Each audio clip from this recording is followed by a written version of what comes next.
Bonjour tout le monde, c'est Café Magic, le podcast qui vous sert chaque semaine ce qui se passe sur Twitter chez les pros le temps d'un café.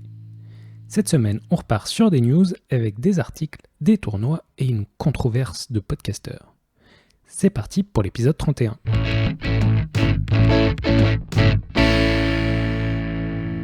C'était le week-end dernier, le tournoi du fabuleux streamer français Torino, ça s'appelait le Torino Challenge Zendikar Rising, et c'était donc un tournoi de limité de 64 joueurs dans la communauté francophone, organisé via Discord il me semble, et joué sur Magic Arena. Ça fait vraiment plaisir pour tous les joueurs et les joueuses de limité d'avoir un petit peu de compétitivité là-dedans.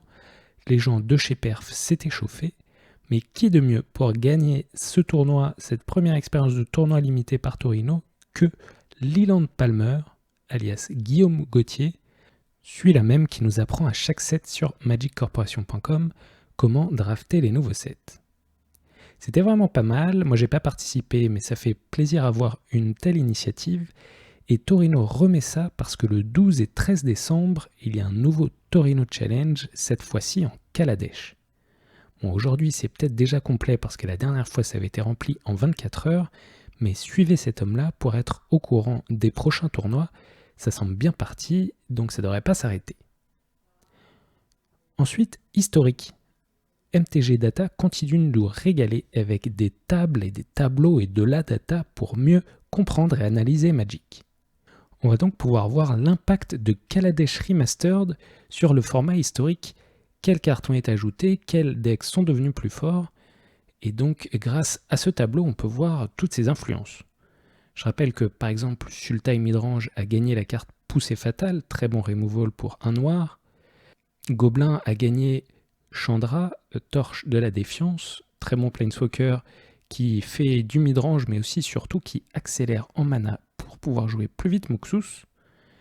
Le deck de Théomérie préféré c'est Hordes of Aura et celui-ci a gagné Sram, la créature qui va te faire piocher les cartes lorsque tu joues des auras, ça tombe bien. On peut voir dans ce tableau quelques disparités quand même, parce que on a des decks qui sont à 50%, Sultai Midrange, c'est le Legend du format, comme disait Rémi Fortier. 50,3% de win rate, c'est pas beaucoup, c'est juste au milieu, ça veut dire qu'il faut être meilleur que les autres pour gagner. C'est tout le principe. Ensuite, Gobelin est lui à 56%, donc c'est plus le best deck qu'il a été pendant quelques petites semaines, mais ça n'a pas aussi baissé que ce qu'on aurait pu croire au Players Tour en historique. On a vraiment des decks qu'on pense forts mais qui ont des win rates assez abyssimales. Par exemple, Mono Rouge Aggro a une win rate de 37,1%. C'est vraiment pas du tout, ça veut dire que c'est pas le moment pour jouer ça. Jouez plutôt Gobelin si vous aimez bien ces couleurs. On a aussi Gruul Aggro qui on croyait être le meilleur deck il n'y a pas si longtemps, qui est que à 46,5%, c'est pas fameux. Le deck qui tire son épingle du jeu à 62,1%, c'est Rakdos Sacrifice. C'est un bon deck et donc ça paraît pas mal d'attaquer le format avec ça, même si ça fait beaucoup de clics à faire. Moi je l'ai testé et c'était assez sympa. En tout cas dans ce tableau, on peut voir de nombreux decks qui finalement ont du pire à 37% de win rate, du meilleur à 56%. Finalement, ça veut dire qu'il n'y a pas de meilleur deck totalement défini. Il y a de nombreux decks, de nombreux autres encore qui n'apparaissent pas dans la table, ce qui veut dire que l'historique est un format plutôt ouvert, c'est assez sympa. On m'a rapporté aussi que c'était un format très puissant, ça fait un feeling bien différent du standard et ça fait plaisir. Je trouve ça formidable que Magic Arena ait un bon format non rotatif. Allez en profiter sur le ladder, ça fait plaisir, enfin si vous avez les wildcards pour jouer ce format. Et oui, car c'est un sujet d'actualité, parce que Saffron Olive de MTG Goldfish a sorti un article assez intéressant où il raconte le prix assez exorbitant de jouer Magic Arena, pour lui en tout cas, et surtout de jouer l'historique. Par exemple, il indique qu'il a dépensé jusque-là 150$ sur des boosters de Kaladesh Remastered, et il n'est même pas arrivé à obtenir un tiers des carrés de mythique du set.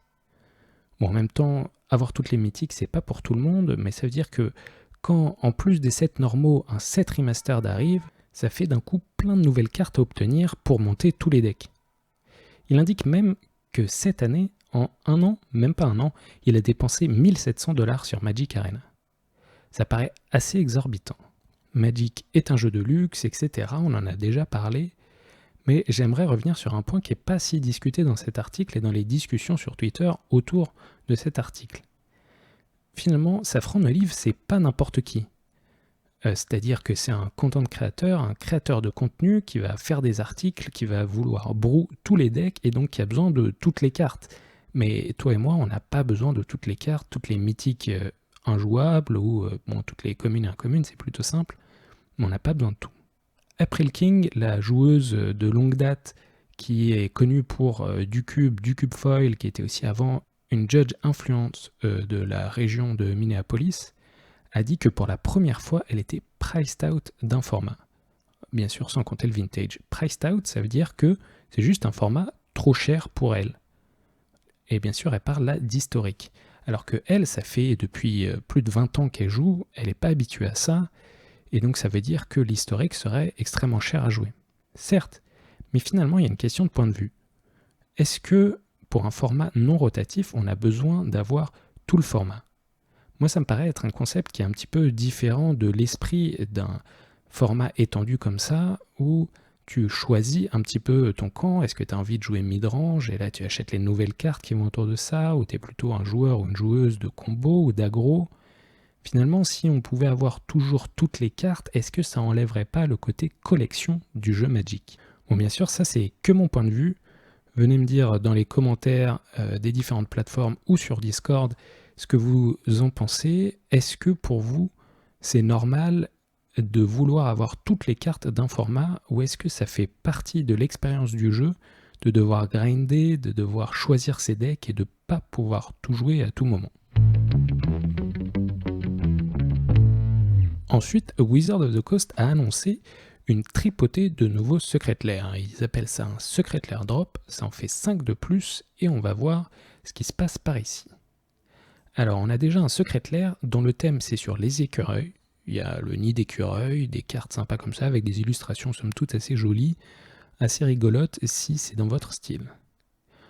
On part maintenant dans un style pas vraiment rigolo, c'est un set qu'ils ont appelé Party Hard Shred Harder, et c'est un groupe de métal qui s'appelle Lunacoil, qui a choisi les cartes à redesigner, et puis donc on a 5 cartes qui sont dans des styles d'affiches de concerts de métal.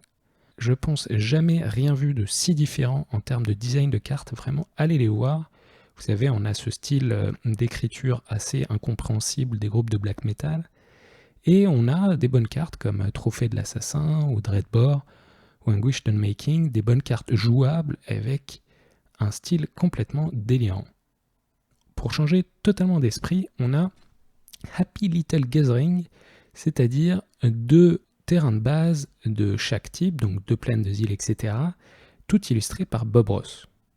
Qui est Bob Ross ? C'est un artiste américain qui est peintre à l'huile, mais qui est connu pas tant pour sa renommée sur le marché de l'art, même si ça marche bien aussi, mais parce que pendant des dizaines d'années, il a animé à la télé américaine une émission de tutoriel où il raconte, où il montre comment peindre chez soi et comment c'est facile. Et sa phrase culte, c'est juste un happy little accident, un petit accident heureux, pour persuader les gens que finalement faire un petit accident, faire une petite erreur, une petite bouse sur sa toile, c'est pas grave, ça va même apporter à la toile.